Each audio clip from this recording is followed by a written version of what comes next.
England और France के बीच चलने वाली एक ट्रेन जो इंग्लैंड जा रही थी, उसमें मुसाफिर लगभग भर चुके थे।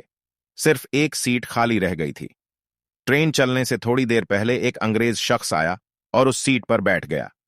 बगल में पहले से ही एक फ्रांसीसी खातून बैठी हुई थी। फ्रांसीसी खातून के चेहरे से परेशानी साफ झलक रही थी। उसके चेहरे पर अत्यधिक तनाव देखकर अंग्रेज से रहा न गया। वह पूछ बैठा, आप क्यों इतनी परेशान हैं? उस खातून ने हिचकिचाहट के साथ कहा, मेरे पास इंग्लैंड के कानून के मुताबिक रखने वाली रकम से ज्यादा रकम है, जो 10,000 पाउंड बनते हैं। फ्रांस में इतनी रकम रखना जुर्म नहीं है, मगर इंग्लैंड में जुर्म है। न जाने वहां मेरे साथ क्या सलूक होगा। अंग्रेज बोला, यह तो कोई मसला नहीं है। अगर आप राजी हों तो आधी रकम मुझे दे दें, बाकी 5,000 पाउंड आपके पास रहेगा। हो सकता है किसी को पुलिस ने गिरफ्तार भी कर लिया तो आधी रकम बच जाएगी। आप मुझे लंदन और फ्रांस का पता लिखकर दे दें, ऐसी सूरत में मैं आपका पैसा आपको वापस कर दूंगा।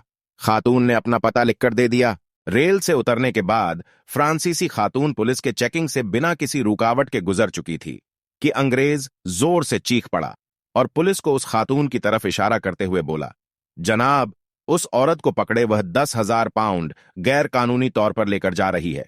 उसमें से आधी मेरे पास और आधा 5,000 पाउंड उसके पास है जनाब।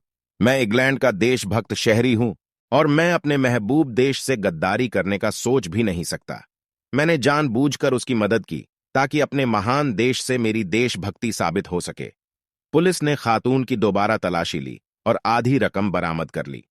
खातून ने अपना जुर्म कबूल भी कर लिया। अंग्रेज ने भी अपने पास रखी आधी रकम पुलिस के हवाले कर दिया।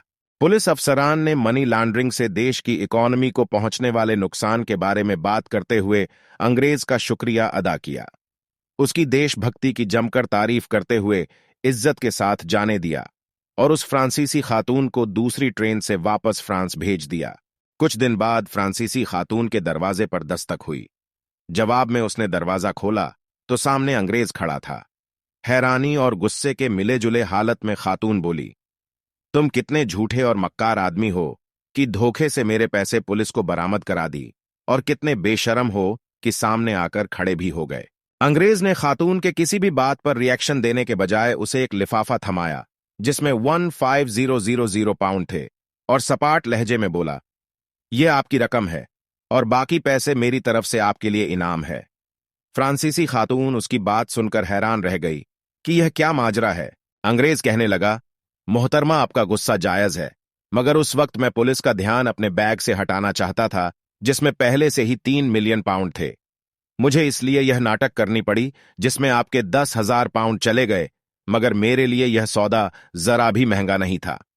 कभी कभी चीख चीख कर देशभक्ति, कानून की पासदारी और गैरत का दावा करने वाला शख्स दरअसल चोर भी हो सकता है, जो देशभक्ति की आड़ लेकर अपने आप को बचा रहा होता है।